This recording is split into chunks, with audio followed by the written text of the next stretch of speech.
Hi guys. So in our previous video we had said some stuff about how we survived on 4,500, and today we are saying, are they worth the wait? Yeah. Because she had to wait for me when I was earning 4,500, Yeah. which is very low. Not a lot of women would wait for that. Not any person would wait for that because, I mean, that is very low. We survived on that for quite some time, for like about a year or so. More than a year, actually. Yeah. So we did see some of the comments where some of you had said, and I'm sorry this happened to you, where you were the main provider, whether you were a female or a male, and the person ended up leaving, or you put all that effort into that, and then they still ended up choosing someone else. When they got financially stable. Yeah. Yeah. So I'm just gonna give a quick story. When Daniel was earning the 4.5, I just genuinely wanted to be with him, of course, because I loved him. Love does a lot of things, of course. Sometimes blinded by it. Delay. But then it was also, I saw the effort that he was making to be a provider, and finding a man that is a provider is very important. You need to actually see that they're putting in the effort, and Daniel didn't. I wasn't just hoping, I wasn't just wishing, that he would do the stuff. He was showing me that he would do it. And even with his 4.5, you guys are not going to believe this. He told me, you don't have to get a job. That's why I'm a housewife now. But he told me that you don't have to get a job. I will provide for you, even with his 4.5 salary. And I was having like my eyelash clients here and there, but it wasn't a lot. So I was just giving him all the money because I am irresponsible with money. So I was just giving him all the money that I was making, and then he would actually use it to do the stuff in the house. So even though I'm irresponsible with the money, he was the one being responsible. So that's what you need to actually look for. Yeah. Yeah, we were complementing each other quite well. Yeah. We had a conversation because, I mean, we started from the bottom, guys. We started from ground zero. So I told her, listen, because in the beginning when we just got together, she was also stressing about the finances. And I said, listen, we need to give each other roles in this house. Let me stress about the money that we don't have, but let me stress about that. And then you can stress about the things in the house. So I'll wake up, I'll go to work every single day, whether it's raining, snowing, whether it's I was thunder. wearing my raincoat. Yeah, I used to wear a raincoat because I didn't have one, so I used to wear hers to go to work because I used to walk to work because I didn't have money for transport. And then, so we made divisions. Like she did things in the house. When I got back, I just buy whatever I can. She'll tell me what she needs, and I'll buy whatever I can afford, and then she'll see what recipe she can cook up with that. And that division just, it was perfect. As soon as I come home, I know that I got a beautiful wife who's made a beautiful curry for me or beautiful lasagna, She's mixed, so I'm getting best of both worlds. So Also, guys, it's okay.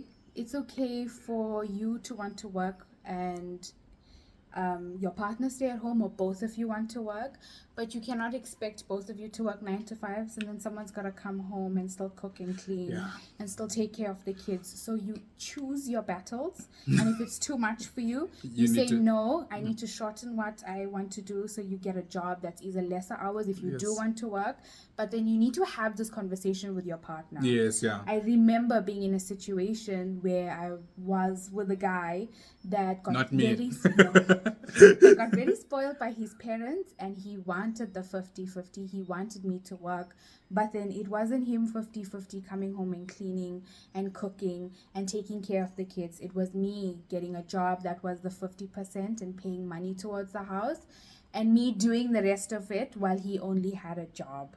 And taking care of the finance. Imagine. So let's not do that. And you need to actually put some boundaries down, set some standards, and people need to be on the same level as you. Yes, yeah. After we had that whole conversation, understanding which, and in our house, I do the washing. Because I don't do washing, guys. Ingrid doesn't do washing. I don't hang the clothes. Yes, either. She doesn't hang the clothes. She hates that, and I hate the dishes. You'll never catch me doing the dishes. So we did find our grounds. She still does most of the house duties, but then there's certain things where she just really hates. So I do those things. And guys, for work. She's the one who writes out my clients when I come back. She finalizes my paperwork and does my invoices and everything. So it's a Beautiful compliments. It's not always, so I did see this somewhere. It's not always 50-50 in the house. Sometimes it's 60-40, or sometimes it's 80-20. So, like, you know, you contribute here and there. That doesn't necessarily make it like 50%. So sometimes I wouldn't make the bed because she wakes up tired. I don't know. I don't know, whatever excuse I have for not making the bed. And then sometimes Daniel will make the bed. And sometimes when there's a little bit dishes, Daniel would wash the dishes. You know, doesn't clean the sink after. No. But it's the effort. You I know? hate the dishes. I told you all this. It's the effort. So you just put where you can, and you get a partner that can put where they can. And to look for your partner, guys, woman, when you're looking for a man, he needs to represent Christ. Remember? And then guys, vice versa, you know. Yeah. When you're looking for a woman, she needs to represent Eve. I'm joking. It's crazy. Yeah, but then you need to complement each other, you know. And then your husband, because in the Bible it says that you know, the husband must basically represent Christ and he must die for his wife. So that's a big statement, meaning that, you know, I need to be able to go out there and provide for my family and my little one. Remember, we're having a little one in the way here. So also, yeah. I'm just going to keep saying also every time I have a point. When you are a provider as a woman, of course, Daniel will say that it's a man's natural instinct to want to be a provider. But Yes. then when you are the provider as a woman and the man doesn't have any intention of providing, he will get very comfortable. Yeah. He will get very comfortable. And sorry to cut you off, baby. I do have a friend.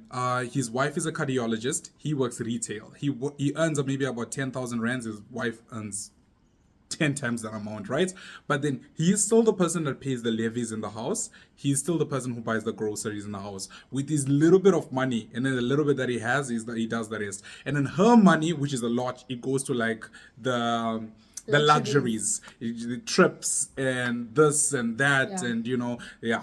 But then everything else that's like the important, like levies and water bills and electricity, and Yeah. that's what he does. So it's just like a perfect mixture, you know. Yeah, no matter how poor or how broke you are still a man. Be a man. Also, we believe that you, of course, choose your battles, but you also choose your stress. So Daniel's stress is, of course, finances, because he's got his job, and my stress is the house. What we need for groceries, the dishes, the cleaning products, whatever. That's my stress. I need to work out what's going on in the house, and Daniel needs to work out how to financially How are we gonna afford provide. that? Yes. I want So- ice cream. How can we afford that? Yes. That's my job. How much more do I have to work in order to get that ice cream? But I can't be stressing about how we're gonna get money. Like, I completely stopped stressing. And I told you guys in the video that we made about how we survived on 4.5 is that Daniel taught me how to not stress about tomorrow. So I don't stress. I chill, and I know that it's gonna be sorted out because I know that he's a hard worker. I'm not gonna go and be like, no, maybe I should ask somebody for money, or start like doubting him and be like, okay, maybe I should find someone else with money. It's not like that. I'm seeing how hard he's working, and he's flirting actually with me? a little bit. He's actually, you know, he's doing his job, so it's very attractive. I like it. I like Yeah. it. I like it a lot. Yeah. Love you guys. See you on the next one.